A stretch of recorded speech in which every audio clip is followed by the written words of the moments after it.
Hello friends, आइए देखते हैं तो आज का हमारा टॉपिक क्या है, आनुवांशिकता। इसके पहले वाले वीडियो में हम जो कोशिका मतलब सेल चैप्टर है पुनरावलोकन में जितने भी इंपॉर्टेंट क्वेश्चन हैं उसका वीडियो हम अपलोड कर दिए हैं। जो नहीं देखे हैं वो जाके चैनल पर देख सकते हैं। ठीक है, तो आज का हमारा टॉपिक क्या है, आनुवांशिकता। आइए क्वेश्चन की शुरुआत करते हैं। क्वेश्चन क्या कह रहा है, ठीक है। तो देखिए पहला क्वेश्चन है, मेंडल के आनुवांशिकता का सिद्धांत किस पर आधारित है। ठीक है, मेंडल के जो आनुवांशिकता का सिद्धांत दिए हैं और मेंडल को आनुवांशिकता का जनक भी कहा जाता है, तो ये किस पर आधारित है, कायिक जनन पर, अलैंगिक जनन, लैंगिक जनन और उपयुक्त में से सभी। तो ये जो सिद्धांत आधारित है वो आधारित है लैंगिक जनन पर। ठीक है, ऑप्शन नंबर सी सही हो जाएगा। इसकी व्याख्या, मेंडल के आनुवांशिकता का सिद्धांत लैंगिक जनन पर क्या है, आधारित है। ऑप्शन नंबर क्या सही हो जाएगा, ऑप्शन नंबर सी। आइए अगला क्वेश्चन देखते हैं। अगला क्वेश्चन क्या कह रहा है, आनुवांशिकता शब्द मुख्य रूप से किसे संदर्भित करता है, शरीर रचना पर, अर्धसूत्री विभाजन पर, आनुवांशिकी, उपयुक्त में से एक से अधिक, उपयुक्त में से कोई नहीं। तो जो ये आनुवांशिकता शब्द मुख्य रूप से किसे संदर्भित करता है, तो किसको संदर्भित करेगा, आनुवांशिकी पर। ऑप्शन नंबर सी सही हो जाएगा। आइए इसकी व्याख्या को भी देख लेते हैं कि इसकी व्याख्या क्या कह रही है। देखिए व्याख्या को पढ़िए तभी समझ में आएगा। ठीक है, कि प्रश्नगत विकल्पों में से आनुवांशिकता शब्द मुख्य रूप से आनुवांशिकी शब्द को संदर्भित करता है। जीव विज्ञान में आनुवांशिकता का अध्ययन आनुवांशिकी कहलाता है। आनुवांशिकता माता पिता से उनकी संतानों में गुणों का स्थानांतरण होता है। मतलब इसका निष्कर्ष ये है कि सबसे पहले आनुवांशिकता का अध्ययन ही क्या कहलाता है, आनुवांशिकी कहलाता है। ठीक है, क्या कहलाता है, आनुवांशिकी कहलाता है। इसके बाद अगर हम बात करें कि जो लक्षण होते हैं माता पिता के, एक पीढ़ी से दूसरी पीढ़ी में स्थानांतरित होते हैं, एक पीढ़ी से दूसरी पीढ़ी में क्या होते हैं, स्थानांतरित होते हैं, उसे ही क्या कहते हैं, आनुवांशिकता कहते हैं। ठीक है, आई होप आप लोग को समझ में आया होगा। समझ में आ रहा है तो चैनल वीडियो को लाइक कर दीजिए और चैनल को सब्सक्राइब कर लीजिए। आइए अगला क्वेश्चन देखते हैं।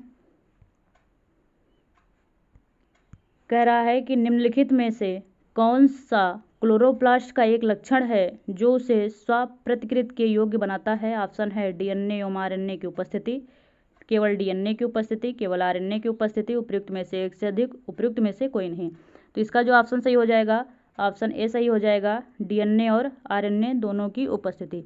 व्याख्या देखते हैं, डीएनए और आरएनए दोनों की उपस्थिति क्लोरोप्लास्ट का एक लक्षण है जो उसे स्वप्रतिकृत के योग्य बनाता है। विदित हो कि क्लोरोप्लास्ट सभी हरे पादप कोशिकाओं की कोशिका द्रव्य में पाया जाता है जिनकी संख्या 1 से 1008 तक हो सकती है। यह दोहरी झिल्ली की संरचना होती है। हो रही है क्लोरोप्लास्ट की। ठीक है, किसकी हो रही है, क्लोरोप्लास्ट की। तो क्लोरोप्लास्ट कहाँ पाया जाता है, तो क्लोरोप्लास्ट किस में पाया जाता है, प्लांट में पाया जाता है। ठीक है, प्लांट में पाया जाता है। और इसके बाद कह रहे हैं इसकी जो संख्या होती है कितनी होती है, 1 से 1008 तक होती है। ठीक है, 1 से 1008 तक होती है। और ये कैसी होती है, डबल मेम्ब्रेन। ठीक है, डबल मेम्ब्रेन मतलब दोहरी झिल्ली युक्त संरचना होती है किसकी, क्लोरोप्लास्ट की। तो इसका ऑप्शन कौन सही हो जाएगा, option number A. I hope आप लोग को समझ में आ रहा है। क्वेश्चन नंबर अगला क्या है, डीएनए की खोज किसने की थी। पहला है जेम्स वाटसन और फ्रांसिस क्रिक ने, ग्रेगर मेंडल ने, जोहानसन ने, हरगोविंद खुराना। उपयुक्त में से कोई नहीं, उपयुक्त में से एक से अधिक। तो इसका ऑप्शन क्या दे रहा है, ऑप्शन दे रहा है कि ई, उपयुक्त में से कोई भी नहीं। ठीक है, सब गलत है।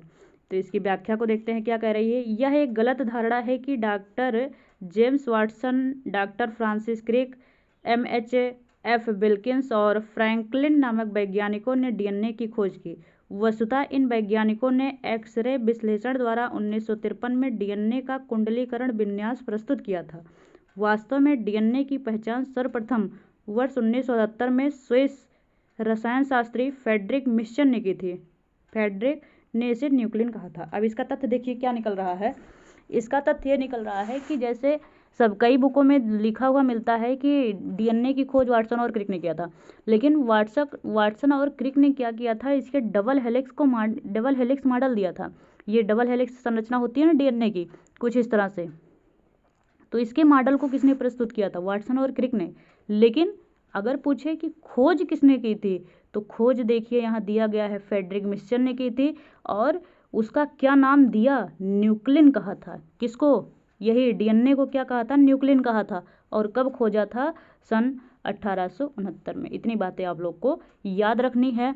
इसके बाद वाटसन और क्रिक ने क्या किया था, डबल मेम्ब्रेन मॉडल दिया था, ठीक है, डीएनए का डबल हेलिक्स मॉडल दिया था। ग्रेगर मेंडल को क्या कहते हैं, आनुवांशिकता का जनक कहते हैं, ठीक है, आनुवांशिकता का जनक कहते हैं। और जोहानसन को जीन्स की खोजकर्ता कहा जाता है ना, जीन को खोज करने वाले वैज्ञानिक जोहानसन थे। तो इसका ऑप्शन क्या सही हो जाएगा, ऑप्शन नंबर ए।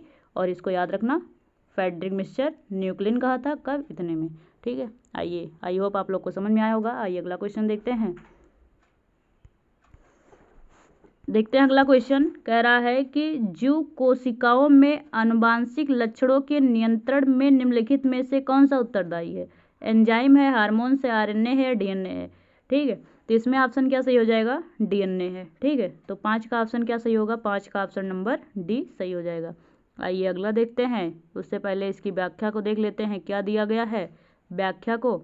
देखिए, जीव कोशिकाओं में आनुवांशिक लक्षणों के नियंत्रण में डीएनए उत्तरदायी होता है। मतलब जो जीव होते हैं उनमें जो लक्षण होते हैं ना, एक पीढ़ी से दूसरी पीढ़ी में, भी हमने क्वेश्चन में बताया था, वो किसके द्वारा जाते हैं, वो डीएनए के द्वारा ही जाते हैं। और डीएनए में क्या पाया जाता है, जीन पाया जाता है, ठीक है, डीएनए में जीन पाया जाता है। और जीन की खोज किसने की थी, अभी हमने बताया जोहानसन ने की थी, ठीक है, किसने की थी, जोहानसन ने की थी। तो इसका ऑप्शन क्या सही हो जाएगा, ऑप्शन नंबर इसका डी सही हो जाएगा, ठीक है। आइए अगला क्वेश्चन देखते हैं। अगला क्वेश्चन कह रहा है कि एक पीढ़ी से दूसरी पीढ़ी में वंशागत के अध्ययन को क्या कहते हैं, ठीक है। आनुवांशिकी, सूक्ष्म जैविकी, कोशिका विज्ञान, उपयुक्त में से एक से अधिक, उपयुक्त में से कोई नहीं। तो देखिए, अभी क्वेश्चन पढ़ के आ रहे हैं ना, एक पीढ़ी से दूसरी पीढ़ी में वंशागत होते हैं, मतलब लक्षण एक पीढ़ी से दूसरी पीढ़ी में जाते हैं, तो क्या कहलाएगा, आनुवांशिकी कहलाएगा, ठीक है। अब क्वेश्चन बनने लगे होंगे आप लोगों से। आइए अब देखते हैं इसकी व्याख्या क्या कह रही है। व्याख्या को देख लेते हैं, व्याख्या क्या कह रही है, ठीक है, कि एक पीढ़ी से दूसरी पीढ़ी में वंशागति के अध्ययन को क्या कहते हैं, आनुवांशिकी कहते हैं। आनुवांशिकी जीव विज्ञान की वह शाखा है जिसके अंतर्गत आनुवांशिकता एवं जीवों की विभिन्नताओं का अध्ययन किया जाता है, ठीक है। आनुवांशिकता के अंतर्गत किसके, आनुवांशिकी के अंतर्गत, ठीक है, आनुवांशिकी के अंतर्गत आनुवांशिकता और उनमें होने वाली विभिन्नताओं का क्या किया जाता है, अध्ययन किया जाता है। तो इसका ऑप्शन क्या सही हो जाएगा, option number A. I hope आप लोग को समझ में आया होगा। आइए अगला क्वेश्चन देखते हैं। कह रहा है कि डीएनए को किसके अंतःपात्र में बनाया, ठीक है। Arthur Kornberg, Robert Hooke, Edward Jenner और जोसेफ लिस्टर। तो इसका ऑप्शन क्या सही हो जाएगा, ऑप्शन नंबर ए इसका राइट जवाब हो जाएगा। आइए अगला क्वेश्चन देखते हैं। अगला क्वेश्चन क्या कह रहा है कि डीएनए डबल हेलिक्स संरचना की खोज किसके द्वारा की गई थी। अभी यही क्वेश्चन हम आगे बता के आ रहे हैं कि किसने की थी, ठीक है। ग्रेगर मेंडल ने, जेम्स वाटसन और फ्रांसिस क्रिक ने, रोजलिंड फ्रैंकलिन और मॉरिस विल्किंस ने, और लिनिस पॉलिंग ने। तो इसका ऑप्शन क्या सही हो जाएगा, ऑप्शन नंबर बी। कुछ सोचने और समझने की बात है, ये नहीं, अभी हम आगे बता के आ रहे हैं कि वाटसन और क्रिक क्या किए थे, डबल हेलिक्स मॉडल दिया थी किसका, डीएनए का, ठीक है। इसके बाद आइए देखते हैं इसकी व्याख्या। जेम्स वाटसन और फ्रांसिस क्रिक ने डीएनए के डबल हेलिक्स मतलब कुंडलीदार विन्यास, ये कुंडलीदार है, ऐसे रहता है नहीं, डबल विन्यास, ठीक है, यहाँ पर न्यूक्लिकम लगे होते हैं, ठीक है।